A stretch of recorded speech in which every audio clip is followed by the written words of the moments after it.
Selamat datang di Novel Story, channel yang menceritakan novel berjudul Aku Bukan Menantu Sampah. Jangan lupa subscribe dan like. Sekian dari Mimin, silahkan menikmati ceritanya ya. Aku Bukan Menantu Sampah, bab 486. Kamu salah mengenali orang. Talita melotot ketakutan, genggamannya lepas, sayur yang ditenteng di tangannya seketika jatuh ke tanah. Wanita yang menghalangi di hadapannya, wajahnya menyeramkan. Kebetulan merupakan ibu kandungnya, Lani. Talita bicara dengan bergumam, "Ma, kamu kenapa datang ke kota Gopo?"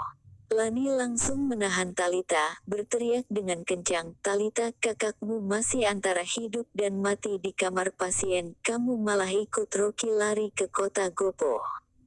Coba bilang, apakah kamu jadi selirnya?" "Tidak, Ma, kamu jangan bicara sembarangan." Talita malu dan marah, semua tatapan yang rumit melihat ke arahnya. Lani seperti tidak melihatnya, kedua tangannya tolak pinggang, tersenyum dingin dengan menghina, bicara sambil menilainya, "Kamu jadi selir Rocky, juga bukannya hal yang memalukan, kalau dia bisa mengeluarkan uang, aku sama sekali tidak masalah." Talita mengepalkan tinjunya, marah sampai tidak bisa berkata apa-apa. Ibu kandungnya sendiri, bisa-bisanya di hadapannya, sembarangan mengomentari menyuruh anaknya jadi selir. Dia bicara sambil menggigit gigi, "Ma, kalau kamu memfitnah Rocky lagi, aku tidak akan segan-segan padamu. Kak Rocky bukan orang seperti itu, kami bersih." "Hehe." Lani membalas dengan senyum palsu, ekspresinya menghina. Lagi pula di matanya, Talita memang punya hubungan dengan Rocky. Karena Rocky sudah merebut putrinya, Lani membulatkan tekadnya, bilang apapun juga pokoknya harus mengais sejumlah uang lagi. Lagi pula, dia sudah menganggap dirinya sebagai ibu mertua Rocky yang satunya lagi. "Ma, kalau tidak ada masalah lagi aku pergi dulu." Talita buru-buru kabur, langsung memutar badan dan pergi. "Tunggu." Lani langsung menahannya, bicara dengan tidak tahu malu, "Putriku, belakangan ini Mama dikejar hutang, bahkan tidak bisa makan, kamu cepat beri sedikit uang untukku." "Ma, aku tidak ada uang." Talita menolak, tidak ingin jadi pohon uang keluarga Meng lagi. Lani melihat Talita menolak, marah sampai menggertakkan gigi.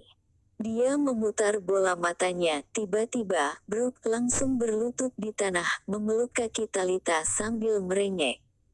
"Putriku, kamu tidak bisa tidak menolong Mama kan? Mama sudah mau mati kelaparan, kalau kamu menghargai hubungan ibu anak kita, berikan sedikit uang untuk ibu makan."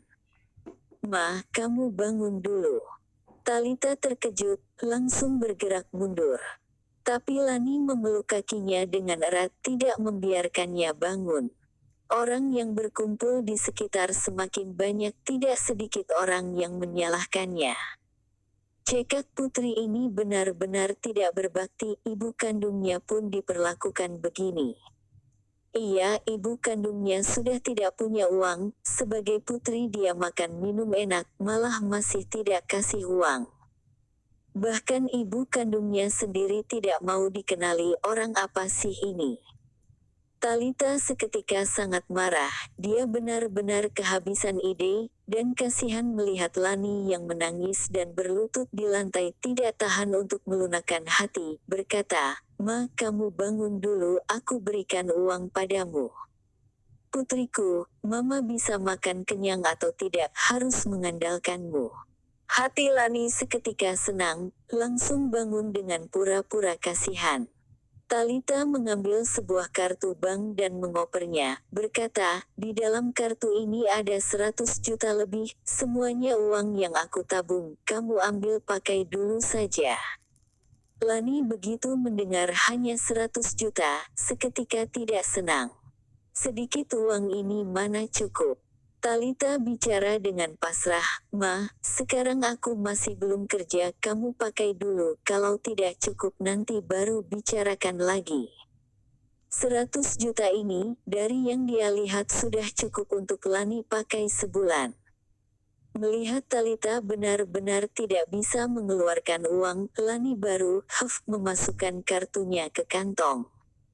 Sekarang sudah menangkap putrinya sang pohon uang ini, dia bagaimanapun juga tidak akan meninggalkan kota Gopo dengan mudah, paling tidak harus mengeksploitasi kerja keras putrinya yang paling terakhir.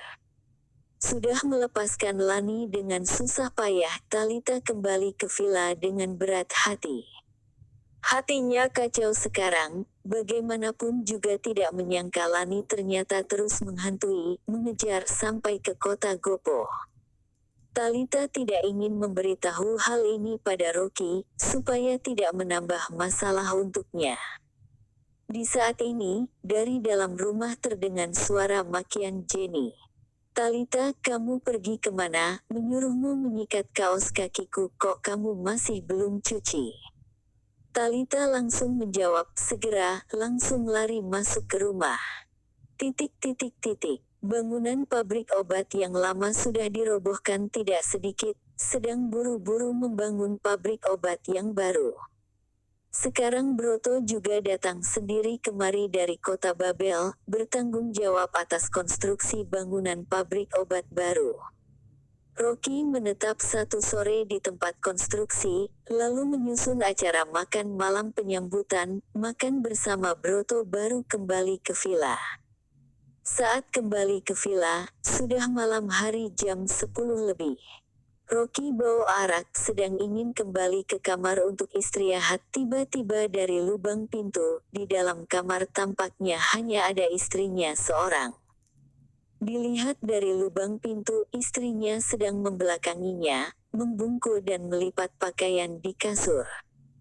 Mungkin abis mandi, istrinya hanya mengenakan sehelai terusan tidur gantung, bentuk tubuhnya yang bagus samar-samar terlihat. Rocky yang melihat hatinya membara tidak tahan untuk mendorong pintunya pelan-pelan, memasuki kamar. Sejak Talita datang ke kota Wasa, dia langsung tidak mendapatkan kesempatan untuk mesra dengan istrinya, seluruh tubuhnya sudah bersemangat sejak awal. Istrinya masih membungkukkan tubuh dan sibuk, bagian bawah roknya memperlihatkan dua kaki putih dan lurus, patut dibilang kaki yang bagus. Rocky benar-benar tidak bisa menahan, langsung memeluk pinggang istrinya dari belakang, bicara sambil menghembuskan bau arak. "Istriku, sudah malam begini masih belum istirahat." Sebuah wangi sabun mandi menghampiri hidungnya. Rocky memeluk tubuh indah yang hangat, batinnya bergejolak tidak tahan untuk iseng.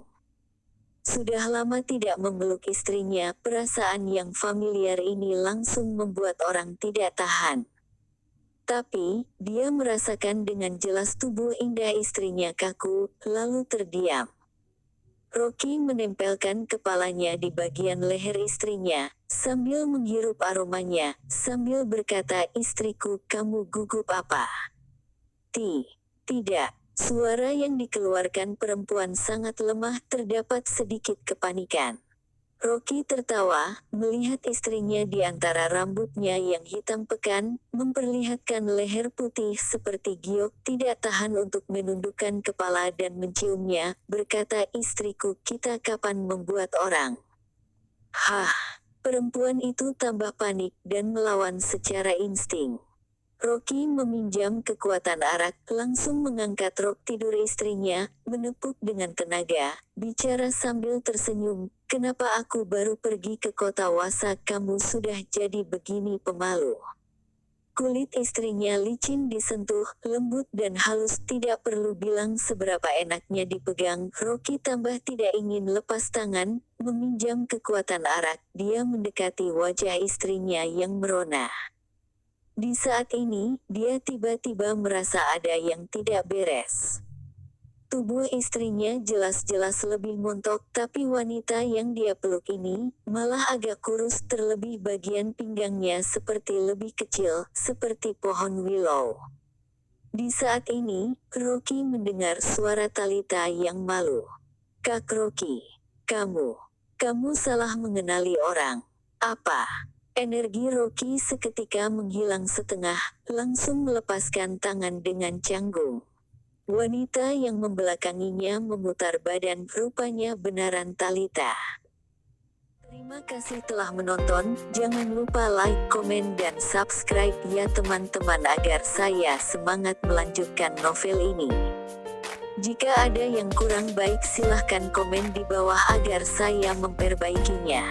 Sekian dan terima kasih ya.